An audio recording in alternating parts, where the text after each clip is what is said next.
Good morning. I hope all of you are going really, really well today, and that Father God is blessing each and every one of you in your lives right now. Today I'm going to read from the Ethiopian Bible. The wisdom book is called The Wisdom of Solomon. It's from the Old Testament in the Ethiopian Bible. I'm going to commence reading from chapter 15 all the way through to and including chapter 19, and that'll finish out the book. Chapter 15. But thou, O God, art gracious and true, long-suffering, and in mercy, ordering all things. For if we sin, we are thine, knowing thy power, but we will not sin, knowing that we are counted thine.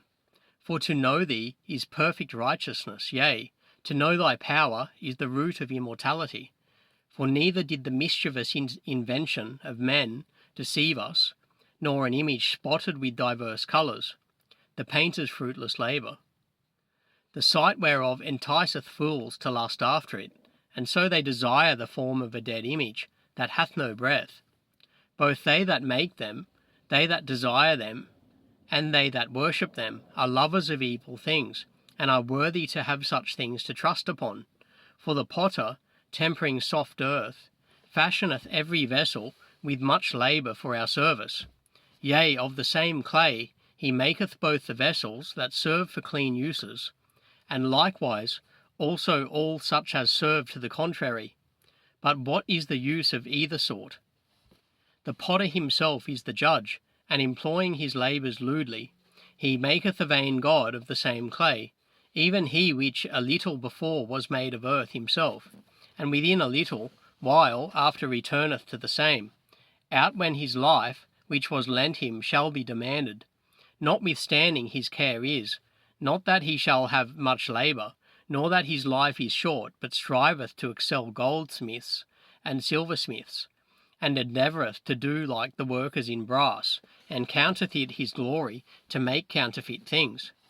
His heart is ashes, his hope is more vile than earth, and his life of less value than clay. For as much as he knew not his Maker, and him that inspired into him an active soul, and breathed in a living spirit, but they counted our life as a pastime, and our time here a market for gain. For say they, we must be getting every way, though it be by evil means. For this man that of earthly matter maketh brittle vessels, and graven images, knoweth himself to offend above all others. And all the enemies of thy people, that hold them in subjection, are most foolish, and are more miserable than very babes. For they counted all the idols of the heathen to be gods, which neither have the use of eyes to see, nor noses to draw breath, nor ears to hear, nor fingers of hands to handle, and as for their feet, they are slow to go. For man made them, and he that borrowed his own spirit fashioned them.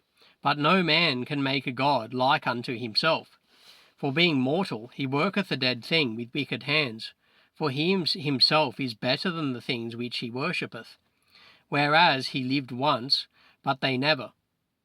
Yea, they worship those beasts, also that are most hateful, for being compared together. Some are worse than others. Neither are they beautiful, so much as to be desired in respect of beasts. But they went without the praise of God and his blessing. Chapter 16. Therefore by the like they were they punished worthily, and by the multitude of beasts tormented. Instead of which punishment, dealing graciously with thine own people, thou preparest for them meat of a strange taste, even quails, to stir up their appetite, to the end that they, desiring food, might for the ugly sight of the beasts sent among them, loathe even that which they must needs desire, but these suffering penury for a short space, might be made partakers of a strange taste. For it was requisite that upon them exercising tyranny should come penury, which they could not avoid. But to these it should only be showed how their enemies were tormented. For when the horrible fierceness of beasts came upon these, and they perished with the stings of crooked serpents, thy wrath endured not forever, but they were troubled for a small season. that they might be admonished, having a sign of salvation, to put them in remembrance of the commandment of thy law. For he that turned himself toward it was not saved by the thing that he saw, but by thee, that art the Saviour of all. And in this thou madest thine enemies confess, that it is thou who deliverest from all evil. For them the bitings of grasshoppers and flies killed, neither was there found any remedy for their life. For they were worthy to be punished by such. But thy sons, not the very teeth of venomous dragons, overcame. For thy mercy was ever by them, and healed them. For they were pricked, that they should remember thy words, and were quickly saved, that not falling into deep forgetfulness, they might be continually mindful of thy goodness. For it was neither herb nor mollifying plaister that restored them to health, but thy word, O Lord, which healeth all things. For thou hast power of life and death. Thou leadest to the gates of hell, and bringest up again. A man indeed killeth through his malice, and the spirit, when it is gone forth, returneth not, neither the soul received upcometh again. But it is not possible to escape thine hand. For the ungodly that denied to know thee were scourged by the strength of thine arm. With strange rains, hails, and showers were they persecuted, that they could not avoid, and through fire were they consumed. For which is most to be wondered at, the fire had more force in the water, that quencheth all things, for the world fighteth for the righteous. For sometimes the flame was mitigated, that it might not burn up the beasts that were sent against the ungodly, but themselves might see and perceive that they were persecuted with the judgment of God. And at another time it burneth, even in the midst of waters, above the power of fire, and it might destroy the fruits of an unjust land. Instead, wherefore thou feddest thine own people with angels' food, and didst send them from heaven, bread prepared without their labour, able to content every man's delight, and agreeing to every taste. For thy sustenance declared thy sweetness unto thy children, and serving to the appetite of the eater, tempered itself to every man's liking. But snow and ice endured the fire, and melted not, that they might know that fire burning in the hail, and sparkling in the rain, did destroy the fruit of the enemies. That this again did even forget his own strength, that the righteous might be nourished. For the creature that serveth thee, who art the Maker, increaseth his strength against the unrighteous for their punishment, and abateth his strength for the benefit of such as put their trust in thee. Therefore even then was it altered into all fashions, and was obedient to thy grace, that nourisheth all things, according to the desire of them that had need, that thy children, O Lord, whom thou lovest, might know that it is not the growing of fruits that nourisheth man, but that it is thy word, which preserveth them that put their trust in thee. For that which was not destroyed of the fire, being warmed with a little sunbeam, soon melted away, that it might be known that we must prevent the sun to give thee thanks, and at the dayspring pray unto thee. For the hope of the unthankful shall melt away, as the winter's hoarfrost, and shall run away as unprofitable water. Chapter 17. For great are thy judgments, and cannot be expressed. Therefore unnurtured souls have erred. For when unrighteous men thought to oppress the holy nation, they being shut up in their houses, the prisoners of darkness, and fettered with the bonds of a long night, lay there exiled from the eternal providence. For while they supposed to lie hid in their secret sins, they were scattered under a dark veil of forgetfulness, being horribly astonished and troubled with apparitions. For neither might the corner that held them keep them from fear, but noises falling down sounded about them, and sad visions appeared unto them with heavy countenances. No power of the fire might give them light, neither could the bright flames of the stars endure to lighten that horrible night. Only there appeared unto them a fire kindled of itself, very dreadful for being much terrified. They thought the things which they saw to be worse than the sight they saw not. As for the illusions of art magic, they were put down, and their vaunting in wisdom was reproved with disgrace. disgrace, for they that promised to drive away terrors and troubles from a sick soul were sick themselves of fear, worthy to be laughed at. For though no terrible thing did fear them, yet being scared with beasts that passed by, and hissing of serpents, they died for fear, denying that they saw the air, which could of no side be avoided. For wickedness condemned by her own witness is very timorous, and being pressed with conscience, always forecasteth grievous things. For fear is nothing else but a betraying of the succours which reason offereth, and the expectation from within, being less, counteth the ignorance more than the cause which bringeth the torment. But they sleeping the same sleep that night, which was indeed tolerable, and which came upon them out of the bottoms of inevitable hell, were partly vexed with monstrous apparitions, and partly fainted, their heart failing them, for a sudden fear and not looked for came upon them.